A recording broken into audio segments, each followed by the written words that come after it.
کھانا کھانے کے آداب کے حوالے سے آئیے احادیث مبارکہ کے اندر دیکھتے ہیں کہ حضور رحمت دو عالم جانے جانا صلی اللہ علیہ وآلہ وسلم نے کیا ارشاد فرمایا۔ حضرت حذیفہ رضی اللہ تعالیٰ عنہ روایت کرتے ہیں، بخاری شریف کے اندر حدیث پاک ہے کہ سمعت النبی صلی اللہ علیہ وآلہ وسلم کہ میں نے حضور نبی اکرم صلی اللہ علیہ وآلہ وسلم کو فرماتے ہوئے سنا کہ آقا علیہ الصلوۃ والسلام نے ارشاد فرمایا کہ ریشم اور دیباج کے کپڑے نہ پہنو، اور پھر آقا علیہ الصلوۃ والسلام نے ارشاد فرمایا سونے چاندی کے برتنوں میں نہ پیو اور نہ ہی سونے چاندی کی پلیٹوں میں کھاؤ، کیونکہ یہ ان کفار کے لیے دنیا میں ہے اور ہمارے لیے آخرت میں ہے۔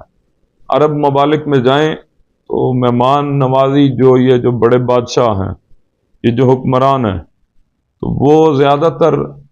کھانا جو ہے وہ سونے کی پلیٹوں میں بھی بعض مہمانوں کو پیش کرتے ہیں۔ تو اس چیز سے آقا علیہ الصلوۃ والسلام نے منع فرمایا ہے کہ جو مسلمان ہے وہ سونے اور چاندی کے برتنوں میں نہ کھانا کھائے اور نہ پانی پیے، مایا یہ کفار کی علامتیں ہیں۔ کفار دنیا میں عیش و عشرتیں